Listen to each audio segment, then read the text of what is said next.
Hello, good afternoon, ma'am. See you in the share. You know, newspaper reading ko. Our newspaper reading say si date 3 ko, March date 3. Aham pao sa di adum Iran ki pao sa dum lay ko. Iran ki pao sa dum kan khalai. Maroy na West Asia da ko.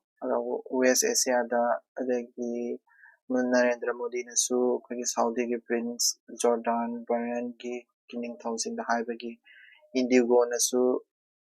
flight tara ko Saudi Arabia gi meeting low na bagi damata Indigo na su flight sinba adagi war India gi warship su humanitarian operation tong na bagi ko adagi Khamenei gi killing di matang da Jammu Kashmir da Irang thokpagi adagi tanker Israel Iran tawbada tanker thugai gi bagi matang ko adagi Trump na objective ai tare ko kogi Israel da war tawbagi objective singse hai bagi adagi Starmer UK gi kanon jina prime minister na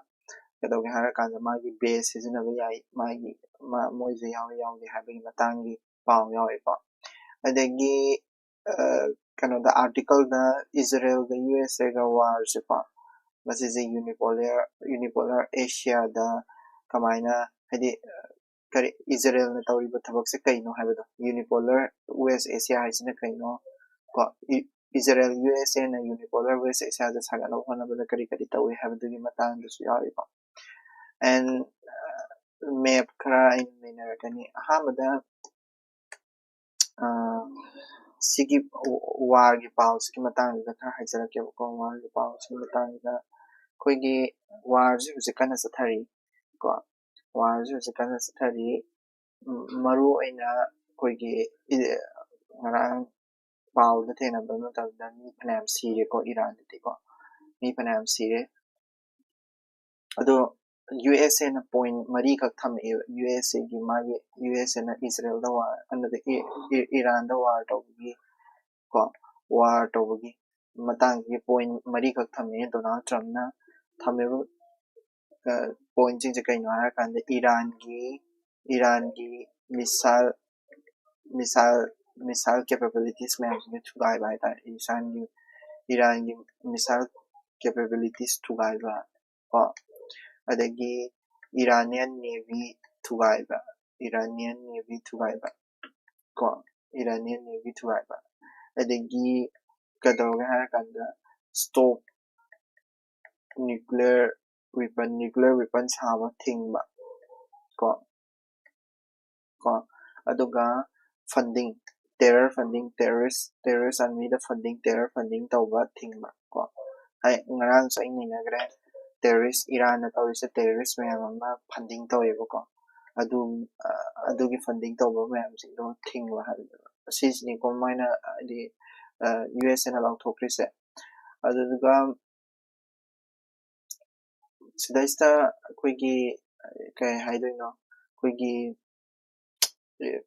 फंगद्रा फंगोद्रा कदि खंगद्रे बतबदबो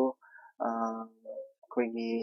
India की side तक करी हुजिक तवरी India की side तक एनु से हागरे Indo की फ्राई करे का तौबा कायना को अदो थाइना कोगी operation sun operation sun gulf आना को ऑपरेशन सन गल्फ आना मा तौगिदना कनोदा कोगी gulf of Eden and Gulf of Oman da koigi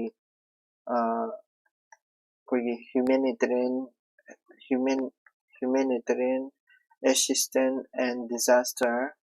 ko relief operation tawna bagi operation sa ka bana tawgi dana adudo hujik tawna bagi da ta koigi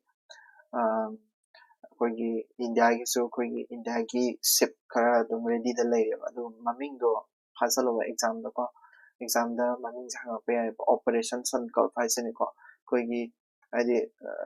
humanitarian help pina bagi da ta India na thamba adi India gi side ki ko India gi di sin maru oina si sin ko aduga ꯀꯩꯗꯧꯒꯦ ꯍꯥꯏꯔꯀꯥꯟꯗ ꯍꯧꯖꯤꯛꯁꯦ ꯊꯥꯎꯒꯤ ꯃꯃꯜꯁꯦ ꯌꯥꯝ ꯊꯤꯅ ꯍꯦꯟꯒꯠꯂꯛꯑꯦ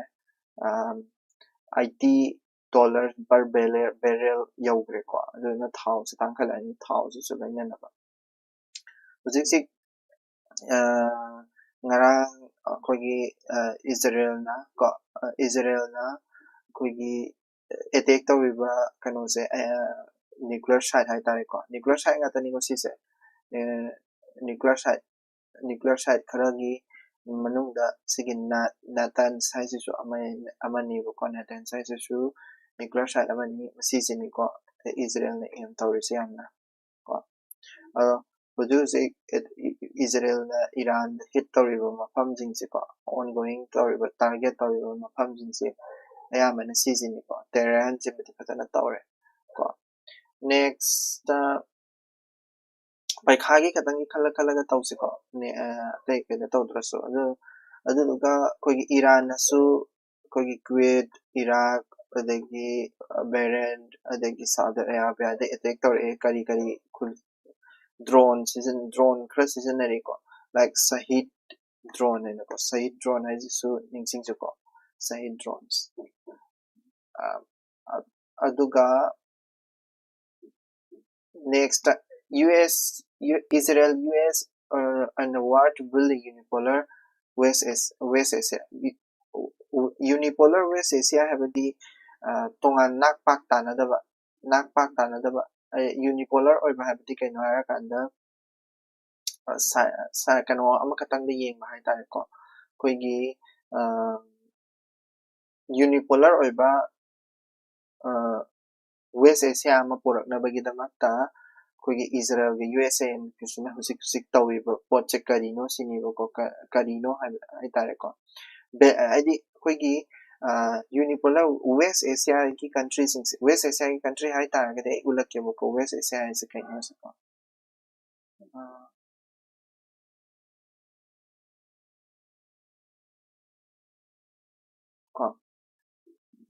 west Asia ꯍꯥꯏꯕꯁꯦ ꯀꯩꯅꯣ ꯁꯤ ꯃꯤꯗꯜ ꯏꯁꯅꯤ ꯁꯤꯅ West Asian countries niko sina Middle East ni Middle East ka West Asian ga khenabase haijarakebako Middle East ka West Asia ga khenabase West Asian sina West Asian ni ko West Asian khenabadi kaina khenabadi nate adum id alternate wahi ni na adum seasonai West Asia ga Middle East ka se but tawadabu West Asia dadi is a normal term ni ko haidi koigi masidayda yarise Arabian Peninsula gi pot yare Arabian Peninsula da leiba countries in yare ko West Asia haita Arabian Peninsula da country country le yare gadi Arabian Peninsula da lese Jordan ko Jordan ama lere sida Jordan ama lere ko Arabian countries ai black sina mark tawrage ko Jordan lere Lebanon lere ko Lebanon lere Syria lere ko adagi Israel lere ko Palestine lere ko adagi Iraq lere Iran lere masi singse koi Arabian koigi kanogida Arabian kana sorry season aigi black na mark tawri singsina Arabian Peninsula dana sorry Arabian Peninsula dana kari no ladies haragati koigi Saudi Arabia Yemen Oman ko UAE Qatar Bahrain Kuwait ko aduga kari wali ataydi watre atay watre masingsina koigi Arabian Peninsula ni aduga kari Lebanon haina group ama lay ko Levant sorry Levant have a group sida nang ngasai gi kano si chandene Levant have a group sa MC kano tawrake ko green na mark to Levant have a group sina kadoga kanda Jordan ko Lebanon Israel Palestine Syria ko aduga Iraq Iran moising Levant group sinebo ko aduga khara atopada yaw kano yaw haragana amana blue na mark to okay ko kari kana yaw har kanda South Caucasus Caucasus South Caucasus na Armenia Georgia aduga Azerbaijan ko moi hum se ya sisibu aikhoina West Asian har khamne bu ko aduga West Asia dagi Middle East har tar ke Middle East hai sina akhoi gi kano na thon bi ba ming ne asem gi European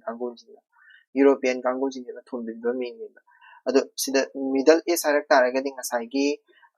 West Asia da yaw pot sing do lo yar ne Middle East har Middle East da yaw bi se kai kai ne ba West Asia ge countries in se yar ne West Asian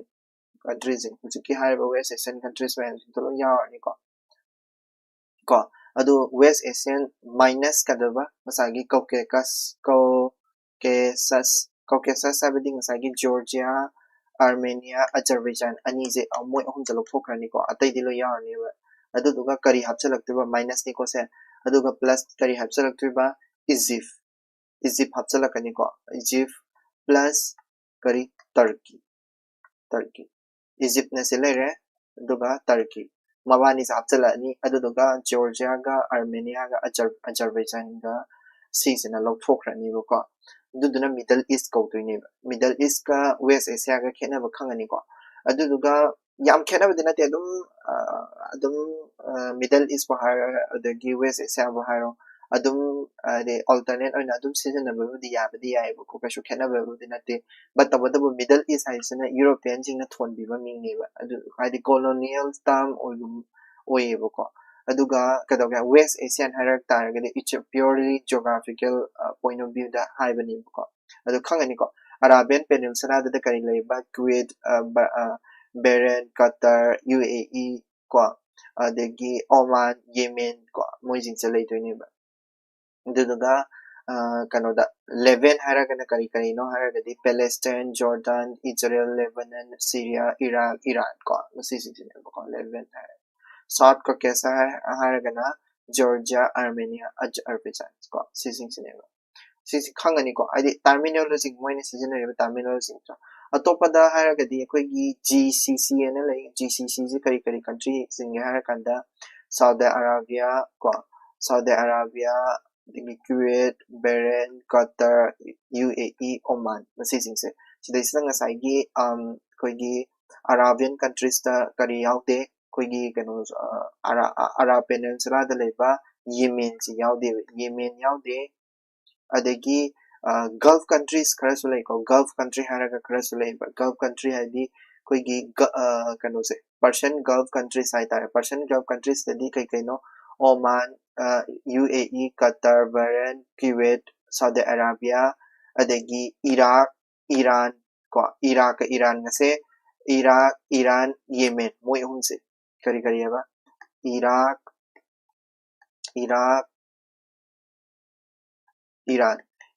Iran ngase kadoba Persian Gulf ki countries Persian Gulf ki akoy bada leba countries haragadi Iraq Iran sigi GCC Iraq Persian Gulf ko Persian Gulf ki countries sing haragadi koina kadoga kanda Iraq plus Iran plus GCC everything is agi kanos di say green na matters di Saudi Arabia Kuwait Bahrain Qatar UAE Oman di yaw di ko Oman sini Gulf of Oman gini ko minus Oman ko Arab League so khangani Arab League test is a green na matter dini ko sida sa Morocco Algeria Libya Egypt Sudan ko Somalia adagi Yemen sigi country mayam si chalo yawe ko sing sina Arab League ni Arab League kisina tongan mama oigraga mamungin sige do masagi do Saudi Arabia Oman yawe sorry minus na so Oman yawe ga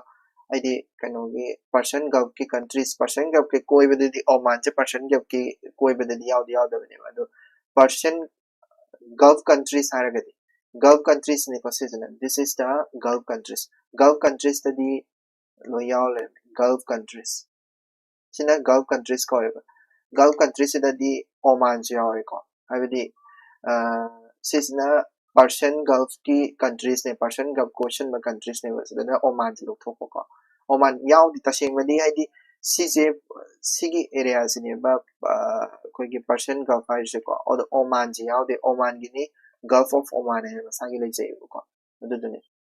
adudune in Oman lokthok sin tors Gulf country hai ga de Oman ju yaw ni ko haidi ma ji Gulf ta su yaw ba Persian Gulf ani haidi Persian Gulf Gulf of Oman ade ma yaw bani Iraq, Iran, Kuwait, Saudi Arabia, Bahrain, Qatar, UAE, Oman. Hanaba mnemonic semjagera ama tawjagera adu tawro ko sise magi map adi mapping gi do aduga India gi oinadi masigi country haidi moi masigi country sing yang ko matamda kari kari da important oi ga haragadi koigi India, Middle East, European Economic Corridor lay ko sising se hujike hariba Gulf countries in power chalini habadi India ki Gujarat Ahmedabad dagi natraga Mumbai dagi horaga adi UAE lani ko Saudi Arabia chalani ko Saudi Arabia dagi Jordan chalani Israel chalani adudagi Italy lani ko aduga France lani aduga kari Germany ko sumaina India Middle East European Economic Corridor se sida leire ko sizu makhangani ko haidi sida samudra gi lamben ani yare ko rail gari gi lamben yare roadway yam yare ko adu sing chu khangalaba adagi atopa country ma Iran yaw Iran se koi important yam oy Iran se Mumbai port gi Chabahar natraga Babar Abbas port hariba port se chalaga Tehran far ni Tehran far ga Tehran dagi amu kari Istanbul adagi kari ka adi kano Switzerland Budapest ko si ma'am loina Greece kari ka power ga European country yorsu yaiba aduga kano se power ga koigi Russia power yorsu yaiba ko adigi amuksu mu kadoba kano adi middle koigi middle ka haitare koigi Middle East countries ma'am su yorsu yaiba ko haidi koigi Iran power ga masi sibu aikoina international north south corridor hara kami ko international sisna koigi Iran ga mari lena ba corridor ni ko Iran bantara ga di masigi corridor se am important oe ko kano gi haidare koigi da Shidai yariba country haitare countries in kari kari no haragadi India ma yare ko India ma yare ko adagi Iran ma yare ko Russia ma yare ko atai di atopa country atopa member country atopa kra dum lay laibabadi adum main on yare just si ko yani ko si gi country ma'am si adi mapping gi oina di nga si gi tawris la am loye ko aduga ngasai article sigi article the unipolar west asia se amula se ko unipolar west asia hai se ahamada koi kano se aidi kano Israel ga USA ke sina pan ge na khalamani adune ni unipolar habadi moina pan budo moina moigi leader makha da leige moigi ideology da surround taraga leige na khalamani adugi ne ba yaha mada koi na dum the kano do for the Middle East West Asia da war je kamaina sa thage har ka da ya mada dum khangamani moigi khena ba Iraq da war to sale Saddam Hussein ko adagi Libya da koigi Gaddafi hatokre ko Iran ahamada adagi USA gi kanone ko Syria da kadore Syria da Bashar Assad ki rule chauna leramado adu muthat kare Assad to Moscow da chelan gare ko adagi Hezbollah ko Hezbollah leriba adagi Hamas leriba husik war tawdana moji weaken dawre ko adagi Arab state ayamba koigi Israel ga kanogana Arab state ayamba loinamak pala amne last la hewri se kaino Iran sineba Iran se katang ngai hawrabne Iran se katang ngai hawreba aduna Iran se katang ngai horabani na Iran je hujik war tawini sini ko unipolar oiba habidi Iran kano da Israel amasung USA da yelakadaba mi se Iran kata ngai atopa gaidi magi michangda loi legre ba hujik Iraq Libya legre Syria main namda gre manam magi against the leram basingdo Hezbollah amasu weaken the tawgre moina war toksandana ko aduduni ko mana harise but Iran da war tawba haibase yamna haidi yamna kiningai oiba yamna waningai oiba pone be Iran da war tawba is ekta khudakta megi Iraq Libya da tawdo dumaina tawba yaroiba ko tawba yaroi maramdi kaigino haragadi Iran se chingna question leba ko mountains na question laga leba mafam neba mountains na yam ko adi geography se yamna adagi mountain na question le area se su yam chawiba big weba adi Iraq Libya da tawdo dumaina big na leite ko big weba aduga kaidoga harakanda moididi protest leite ba kaishu Iraq Iran Libya moi sidani prazamia jingsina mosagi rulers da against the Iran horaga leidana ko moi gidadi leite Iran da aduguma force ama leite internal protest amuk leite Iran da leibidi leiko but tawdabu yam thina line namdaraga thamgi ko aduga Iran gi haidi Iran gi moigi strong point se military da nate moigi strong point se kaino hara kanda guerrilla warfare da ne moidi haidi tamna kai haini tamna war se unexpectedly tawba hai tare ko adugumba da ne moi jene yamna haidi kana tawise guerrilla warfare da ne Iran ne yamna kalli se ko duduna haidi kai haini koigi yam laina moina Iran je namdabadi ngamdi ngammoi ko adudani ko next si Iran gi wari jalo shalaji se ko next la si atop headline ama India ga Canada ga ni se koigi sign koi kano tawnagre koigi India ga Canada ga sign tawnagre uranium deal hai tare ko uranium supply tawnaba uranium deal se yamna ngalingai matamdagi akhoi se uranium deal se leiramme ko ye kanoga koigi koigi USA ga kano Canada ga India Canada uranium deal hai tare ko history da hairagadi yamna ngalingai matamdagi akhoi se Canada dagi uranium je export tawramme ba ko export tawramme ba but tawdabu akhoi se export adugi export tawramado idi koigi kanoda koigi kari Indiana ko nuclear test tawidana ko nuclear test tawdada kadoga harakana Pokhara 1974 da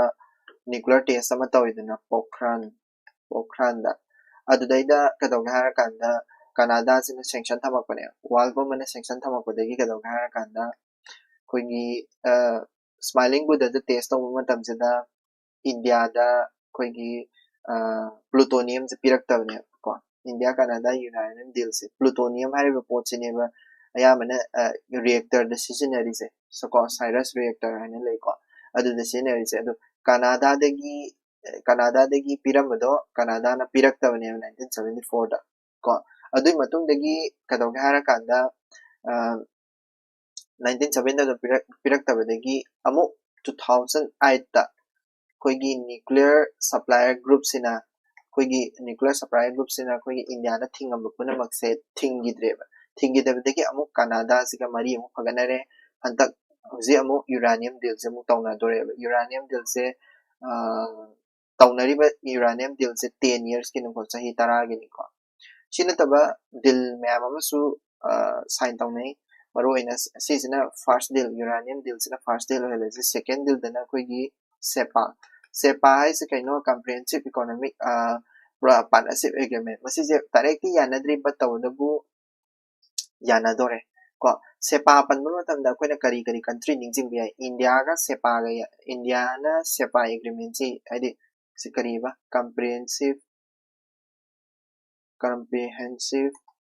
economic partnership agreement masi panma matamda koina si Canada ka su yana dore ko kana yana dri sign di tong na dri ko adu yana dore ba adu si pa se koi Canada da kata tawbra ha ga de koi India na tawri se karam da tawgi ha ga de country atop ta kari tawgi ha ga de UAE da tawi ko Japan da tawi ko South Korea da tawi ko Oman da tawi si country kano se mari jing biro ko adu Canada da su toro ka dore ko aduna adugi response oina Canada na kai haiga kana adugi response oina koi kano da koi gi koi si susmaina noina susmaina trading kari kara tawramina koi gi international solar alliance koi India na link pado adu yaroge ko international solar alliance India amasung France na link pado and also global biofuel alliance na koi gi India na link pa amaso level New Delhi da 2023 da link kiba adu da su yaroge haire ko Canada sin another member oirani ko ISM sung GBA ki system su khangsan ba yai ko adu Canada ga India ga gi hana de gi leina ba issue me amam su lei ko issue ai de Khalistan gi issue adu du jo ai hai mens ibada ni jing si ko next koigi IIP growth is in January slowdown IIP is kaino adu katang explain taronge pai khagi point the lang se ko IIP hai taragadi koina industrial kanone indicator index aman khakni ko IIP se maru oina industry ki production ki index ne index of industrial production ko index of industrial production masi se kanana release tawe ko Ministry of Statistics and Program Implementation kanagi makada National Statistical Office ki makada Ministry of Statistics and Program Implementation ko program implementation masi jina piba kanoni ko magi base year je huji pawa 2011 12 ta dum leiri ko shigidi change tawtri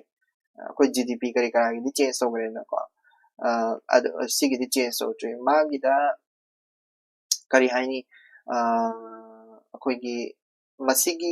masijina haidi industrial production sina masijina main oina haidi magi sector me ama laiba ko weightage hai ta ko sector karam sector change haragadi industrial masijina tak tu se kaine ba masagi industrial production je kya yam na volume kya yam na kana toro kya ha haidi puthora ke aduga sigi index na slow down toragadi industrial production je slow down to hai ni move up toragadi industrial production je move up to hai du ni ko the sector se karam sector na ko India ge oina sector se manufacturing so manufacturing jina 77 almost 78% mu kalli ko adu duga kadaga mining ko mining jina 14% mu kalli ko electricity jina 8% mu kalli ko dumai lai ko maru oina sijini ko aduga sije paikha kano da sigi khabar da hai se slow down tore January di am slow down tore hai ni ko kari aduga sesta mana panbada koigi core industry khara palle mana sesta core industry and 8 core industry and lay ko 8 core industry karam core industry sigi core industry se akoigi India gi 8 core industry hana maleba 8 core industries na akoigi IIP gi almost 40% di 8 core industries na paleba ko karam core industry no haragadi magi according to akoigi weightage hai tare ko yamna chawbagi weightage ki matung ina sise pekhara prelims hanga pa yai ko 8 core industry hana akoi India gi lebdo sigi industry 8 core industry se kanona IIP na IIP gi kanoduna dik puthopade nate Ministry of Commerce and Industry na puthopani ko 8 core industry se सिगे आइड ओइ core industries दा refining जिना क्वाइ top ने सिजि निंसिंग जि को refining product refinery है तारे को refinery product सिजना top ने को अदुगा मथंग दा इलेक्ट्रिसिटी ले को मथंग दा स्टील ले कोल ले क्रूड ऑयल ले को नेचुरल गैस ले को सीमेंट ले क्वाइ लास्ट दा फर्टिलाइजर ने को अदुना सीक्वेंस नाइन का हंग पे आई को refine तौरनी अदुगा electricity steel coal crude oil natural gases cement fertilizer maman tangbai matung ina ai ning ko sisi me yare next IIPC me yare ni ko industrial production digi mai index ne industrial production kamai tawge polity gi da koi gi Sabarimala temple board na koi gi Sabarimala temple da changba ya aidi changba da koi gi menstrual cycle da lai ban busy changhan da bado adudugi matang da aidi Sabarimala temple board na Supreme Court ke ruling do yaning da oppose to bado aduduni ko ado pai khagi oina khangdoi se just remember 2018 da Sabarimala temple gi Sabarimala case to ai tare ko Supreme Court ki verdict to adi Supreme Court na verdict to rise kai na har kanda chahi 15 10 dagina 50 फाउ the labour menstrual cycle manung da leba Sabarimala temple da chang bagi thing base masi ja unconstitutional oi ko constitution gi basic structure da kai ko article da sing article number 14 15 and 25 already freedom of religion ko non discrimination equality ko masi myam sing se anadi masi myam sing kai bidagi masagi Sabarimala case 2018 sala ki bide ko uji court ta amu fight tawnari ko sigi the ningsing duise kaino any fundamental right ki religious ki matang da question hamu tam da 2018 Sabarimala case sise dum court to yai ko next adugi da ma exam focus to dum chakrase ko ASI na kudigi mamang sayida war yam thokiba kanoni ko sigi sambal mok sayida sambal mok sida war thoi se kai gina ga sambal mok se UP da lay UP da moina ai se kaino Vishnu gi temple amada koigi sambal mok se sajan bani sini ade temple hana lerami temple do thuga ga sambal mok se shagi bani sini adu daida khana bani ba ide masigi temple kano se mok se thuga isi se temple oin on thok si kai na mai khana bani adu sambal mok se sigi matang da koigi kadam general fact ra hairake ko Babur gi matam da saramani 15th century hai tare 1526 dai da ko saramani Babur gi matam da sambal mok se ko idi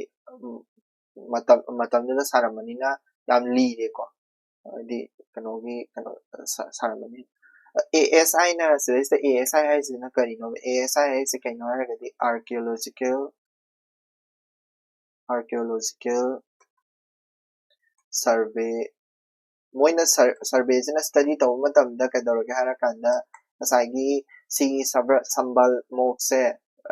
moi temple mathak ta sai sa de am se koi khang de ko madugi information phasana leiram de ko aduduna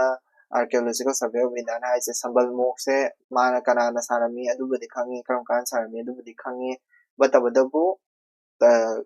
temple mathak ta sagi bani habide adugi information phasana laiti sine mare se ko archaeological survey of India se sigi matana pekhada question hanga taragadi ma se karam kana found to be 1861 da Alexander Cunningham na sagi bani ko Ministry of Culture gi makhada lai ma se ko magi se koi gi ek magi ek lai ko koi gi ancient monument and archaeological sites and remains ek anama lai 1953 ko 58 sorry adugi ek to gi makhada sigi adugi ek to gi makhada power se tarok pane ko yam ka haina kano tawdraga su si ani jida phajal archaeological survey of India ni ko duga sigi sambal mok se krai de lei UP da ko kanana sarami babar na saramani 1526 matam da ko adu jing ya pe kha yo na next ꯑꯩꯈꯣꯏꯒꯤ ꯍꯟꯗꯛ ꯑꯅꯧꯕ ꯑꯩꯈꯣꯏꯒꯤ GST ꯑꯣꯟꯕꯒꯤ ꯃꯑꯣꯡ ꯑꯃ ꯍꯣꯡꯗꯣꯛꯈꯤꯕ ꯍꯥꯏꯇꯥꯔꯦꯀꯣ GST ꯑꯣꯟꯕꯒꯤ ꯃꯑꯣꯡ ꯑꯃ GST ꯑꯣꯟꯕꯒꯤ ꯃꯑꯣꯡ ꯑꯃ ꯍꯣꯡꯗꯣꯛꯈꯤꯕꯀꯣ ꯑꯗꯨꯗꯩꯗ ꯑꯩꯈꯣꯏꯒꯤ ꯑꯗꯨꯒꯤ ꯃꯇꯥꯡꯗꯅꯤꯀꯣ ꯃꯥ ꯍꯥꯏꯁꯤꯒ new reality ꯍꯥꯏꯁꯦ fiscal target will now be realigned based on a more accurate data ꯑꯣꯜꯂꯤꯕ ꯗꯦꯇꯥꯁꯦ ꯍꯣꯡꯗꯣꯛꯈ꯭ꯔꯕꯅꯤꯅ ꯍꯟꯗꯛꯇꯤ ꯑꯩꯈꯣꯏꯒꯤ ꯀꯩꯅꯣꯁꯦ ꯐꯤꯁꯀꯦꯜ ꯗꯦꯇꯥꯁꯦ ꯑꯩꯈꯣꯏꯒꯤ ꯀꯩꯅꯣ ꯍꯥꯏꯇꯥꯔꯦ ꯑꯩꯈꯣꯏꯒꯤ ꯇꯦꯛꯁ ꯂꯧꯈꯠꯄ GST ꯂꯧꯕ ꯈꯣꯠꯄ ꯇꯧꯔꯤꯕꯁꯤꯡꯁꯦ ꯃꯁꯤꯁꯤꯡꯁꯦ ꯍꯦꯟꯅ ꯃꯔꯤꯛ ꯆꯨꯝꯕ ꯗꯦꯇꯥ ꯑꯣꯏꯔꯅꯤ ꯁꯤꯅꯦꯕꯀꯣ GSTꯒꯤ ꯗꯦꯇꯥꯁꯤꯡꯁꯦ ꯑꯗꯣ GSTꯒꯤ ꯗꯦꯇꯥꯁꯦ ꯍꯧꯖꯤꯛ ꯍꯧꯖꯤꯛ ꯍꯣꯡꯈ꯭ꯔꯦꯕ ꯃꯥꯒꯤ GSTꯒꯤ ꯕꯦꯁ ꯏꯌꯔꯁꯦ 2022-23ꯗ ꯍꯣꯡꯈ꯭ꯔꯦꯕꯀꯣ Ministry of Account and Ministry of Statistics ko hujiki program implementation ni aduduna hongrebako adi kanose adudaida change la ise kaino haragadi GST gi on bagi mong se measurement gi mong se ko measurement gi mong se hanadi koigi swaina single deflation ana taramani single deflation ana taramani hanadi single deflation abdi kaino harakanda value se final output ta kakta only based on final output ta kakta based oraga puthokase final output ta based on only ko based on final output only ase jaba koina single deflation ko single deflation on base GST on base koina final output ta kakta yenga on taragadi koina single deflation measurement ko method ko ado masi se logthokhreba anauba method amar musingre anauba method ki maming aikoina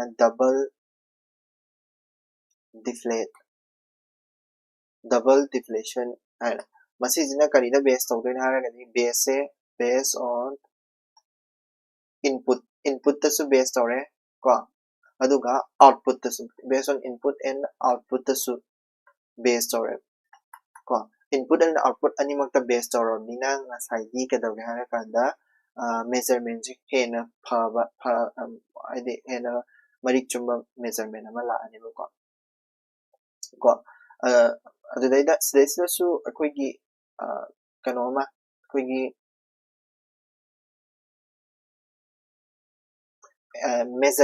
measurement haidi sigi GST is a measurement tawnabagi akoigi organization ani hum palle ko ASUS sise ai mamangdasu nainagramani PLFS haina ASUS ka PLFS kasina measurement taw haidi akoigi GST gi maramda data khongatpase moina tawdoinebako si animak se kadawga harakanda ASUS haisina akoigi annual survey of unincorporated sector enterprises haibnebako ASUS NSO gi makhala laktani Ministry of Statistics and Program Implementation gi makhala ko aduga sigi periodic labor force survey sisina PLFS isina periodic labor force survey hamniko masisu NSO gi makhadani National Statistics Office gi makhadani ko sisu samane aduga sisina kadawga harakanda sisina employment gi ko sisina employment gi ko sisina kari non agricultural sector on id agricultural sector gi matangda akoigi statistics ki data khongatpase employment unemployment ki data khongatpasena PLFS aduga non agricultural sector habadi micro small and mini enterprises ko adagi retail trade ko adagi services atotopal non agricultural sector jinsiki data khongatpasena ASUS na khongdibe ko aduga adugi tax ki data mayam jingse GST ki on matamse sina duinebo ko okay next amu yengse adu taragadi hujikti ma haise kaino ASUS ka PLFS ka sisu yaura ani GST on basida ko adudana hena afaba data oira ani ka hai ni ko sige editorials na hai ni se next UGC gi reform debate UGC gi reform sise mamang da su tawbramne aduna id mamang da explanation yam tawbre UGC gi moigi kari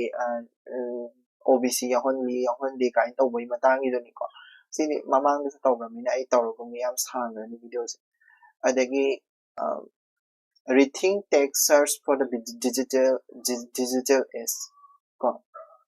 sise koigi income tax ki ama section ama leibo ko income tax ki handak semdo ki bune income tax ki section am kale income tax ki semdo pasida ka dog hara kanda koigi any income tax ki officer amana or any kano magi ED official or so ay ko asisina ay koigi mobile phone se sida sida koigi karigumba koigi tax evasion tawre natraga koigi paisa mayam ama lotana thamme khole kaina jingna taragede koigi phone se lock thugaiba hangba loi yai koigi personal rights se leitabagum tawhan bai tare ko adu do income tax ki adu dugi matang ni ko masigi article se yam phasaba article di oibani koigi sida sida koina ningse election maya se koigi right to privacy palak taragedi article 21 pala ani ko right to privacy the so an vera sini hai se ngasagi income tax ki officer amana nangse nangi phone je ta paraga any yengba ya doi ne income tax ki official sing jana hai se na akoi ne hojikti akoi digital age ke matam ni paisa nung sapina ba degi kari karama hari se digital device computer laptop ta phone da loina mag yawrabani aduduna muthat pasu yana lai ko haidi nangi phone dam te yengjage haina se tharak taragede aigi phone da yariba data mayam ni loi kaktat pa yadoi ne irai laina thuna ado phone da di kaktat pa yadana ko any trace phangmana deba muthat kibido adu do adumaina muthat pa yabadina aikoina haidi mapuge yaba yawdraga su ko mapuge yaba yawgera yawrera koina haidi income tax ki officers sina check toba yahanje sineba meaning the canary is a kind of kanda migi phone hakpa is a right to privacy the kai doini koigi putasami case na malai gitro putaswami case ko putasami case na hai se kind of right to privacy se article 21 the yawe have natro aduduna wa hai ni se right to koigi right to privacy hai se fundamental right yawbani na income tax ki hantak income tax sem to ki se ko income tax act 1961 the semtokrabane adulaida yariba section 132 haitare section 130 gi matungina aisi mobile phone device any device pata paigalaga yengya toine ko ado hojik antak income tax IT act ama julai 2025 ki amendment duni ko haise 2005 ki amendment dugi matungina section 247 and ama hapchale aduduna su sisi pura yengan be hari ni adi nangi phone do ekta ta pharaga ekta yengya gi doine me income tax officer jingna nangje kai gomba chingna ta tuduna right to privacy da putasami case ke matungina right to privacy so isini ba hane adugi article ni ko yam hasaba article ado ningsing yari se putasami case right to privacy ko adu mangai ningsing da right to privacy se kai adagi Duran line se mamang singi mamang de su dum tawgram ni Afghanistan ga Pakistan ga gi border se ko Duran line ha ga khangai ko Duran line se yan na husik fragile yam oiba adi kari marang Afghanistan da USA ne ka to lingai matam da ka dawge hara kanda Afghanistan bu help to gi ba Afghanistan gi Taliban jingbu help to gi ba koigi terrorist group organization ama lay karino haragadi terrorist to TTE doni ko adugi TTE hariba terrorist group sina kano se TTP ko Tehrik e Taliban aise si Pakistan gi ne ko Pakistan si na Taliban jing se adi Afghanistan Taliban jing se help to bi USA ne ekta what pa nei ba tawr ko mata Taliban what pa hujikti USA je sakre ba aduna Taliban sina mu return favor hai tare brotherly favor hai tare TTP je mu support tawr ko ne aduna Pakistan hai sina TTP je support tawr no TTP da koi war tawri ne ekta no mai degi kari degi open war taw da ne Afghanistan se ekta war taw da ne do Afghanistan se ke do har kan da koi landlocked country ni ma se landlocked country ni ko aduna madi kari de Pakistan ne am depend tawe Pakistan gi port mana seasonary ni ko aduna hek di Afghanistan su war se all out taw yadri ko yadri hadi Pakistan su ma depend yam taw ina ko Karachi port ka se ko ma depend yam taw sai ni ba aduna articles in hai je kai no ara gadi Afghanistan ka Pakistan ka war taw na se ma si je kashu adi aphabadi por oi ba ko kai no ara gadi hadi Pakistan na war taw ne kai no Pakistan gi Taliban group sing se muthat na ne to Pakistan na kari gi na mak ta masi se yeng thina re no hana mana support taw ra sini sigi articles in hai se ko sigi articles in hai se na kai no Pakistan as a country mana ngasai gi TTP kangu jing se mana hana de gi support taw ra la ini ko adu support taw ra la ga kari maram gi hujik amu support taw tre no ko terrorist ki mayam ta lai re ino sini ro ko Duran line se 1891 ko Duran line se 1893 da ko British India gi matam da same gi bani ko adi Afghanistan ga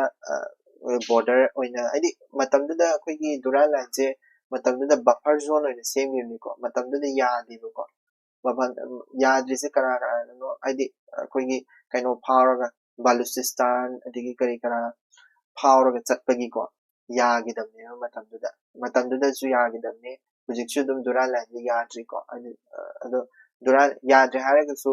masigi adi TTP adigi kaino Afghanistan Taliban moigi relationship ki matang ni ko sigi articles ni ini se khangani ko adi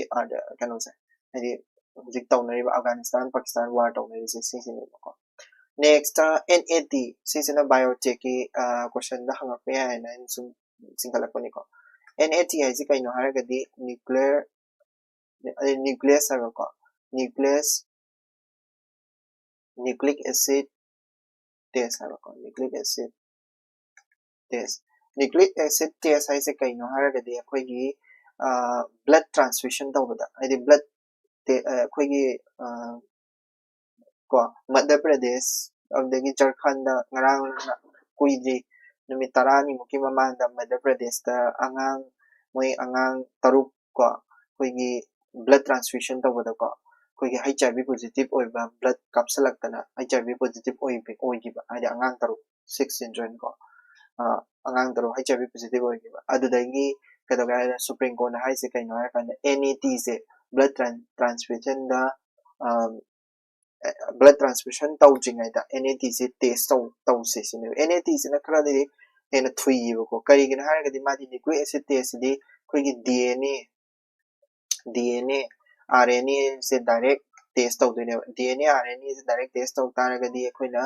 sida se DNA RNA test taw ta ga di DNA RNA di ke matung ina virus karam da yawi ko vector HIV virus yawbra adu yawbra loinamak yeng ba yani sine yam thuna su yeng ya dine mo se hadi HIV virus adagi ka even corona virus bo igera ama bo igera kai haini magi HIV virus kisu window period lai ko adagi window period ai khangi ko symptom ulak di koigi husik tawriba adi khudamai na HIV virus adagi corona ko sise karana test taw hai ga di virus test taw se ELISA na lai ko ELISA se na test taw ne ko ELISA ha di kaino enzyme link immunosorbent assay ha ko ELISA se ko sigi ELISA se na HIV corona se test taw ba but ELISA se kai do ga kan da ma di koi gi antigen da antigen test tawneba ELISA tasemagidi antigen habidi proteins that are released by the koigi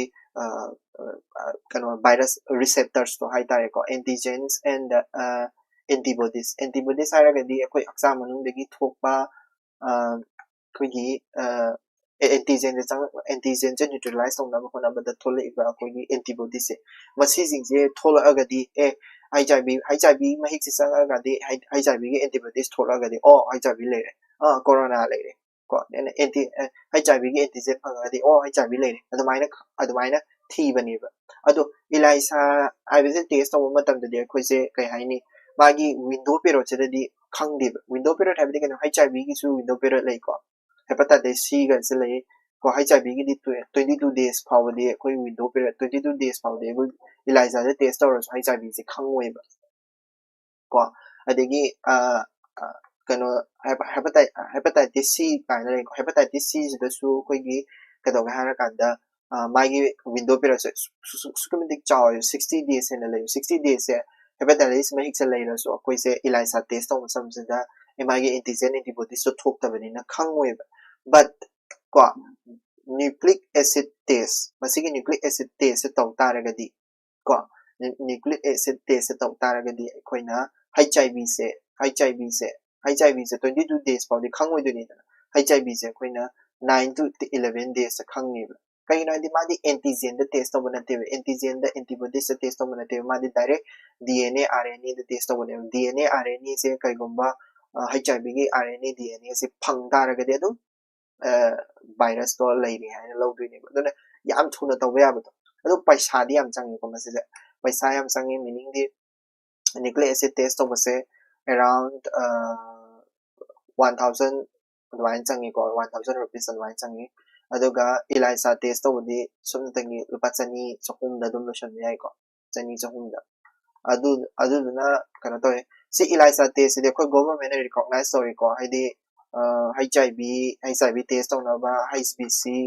ko HBV ko HCV syphilis malaria siguma test tawnaba gidamakta masise seasonal government haiba leba do huzik koigi blood transfusion tawada NATG seasonal khara thuna tawraga koigi blood transfusion se haidi doi taragadi blood che HIV mai yawba yawdabra natraga atoppa mahik yawbra virus yawba yawdabra do khangagadi kana tawba yarani dana adudani ko nucleic acid test khangani ko DNA RNA test tawani mana khara thuibo ko aduni thuragadi koina thabak action haidi blood to caption dinga da koina action dal hoba yarani dana aduni Nepal gi last news to ko Nepal gi election tawdore ko election tawbase koigi moigi seat se 275 lay 275 sida koigi election se kai numita tawdoino 5 March ko 5 March ta moi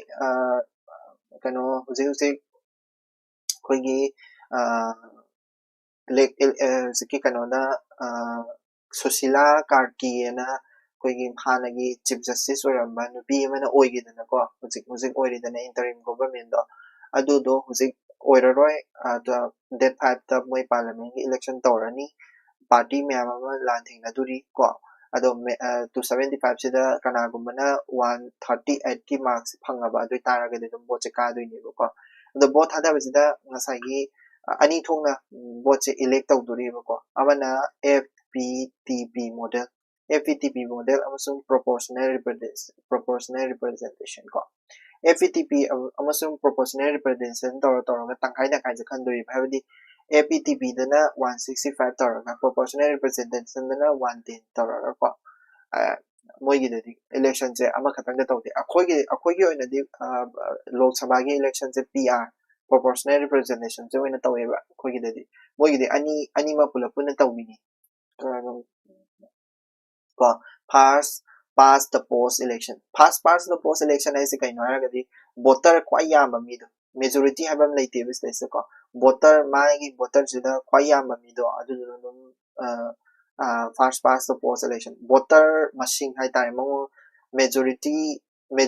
oigera oiro majority habam leite bis ko majority habam leite bis ko vote bukare kind of my vote most vote phangdo majority have a relative station most vote phangdo aduna adum ka de FETP na duga proportional representations na ko sina party gi seat akoi lok sabha gi seat masing da yenga tawna bado majority oiragadi kuigi kana bado majority da base on basis na ko adu CSAT polity gi basic concept NCERT tu yaw bane dum yenga ko idalo shalage ngasi gi ko news se Iran ga USA Israel ga war je tawri na pau je khara de dum sangi ni ko mapping gi su yamna nungai ba topic amaju oye ko aduna mapping khara yakshan bagi khara sang to kre samya de sidalo shalage ko thank you so much have a great day ahead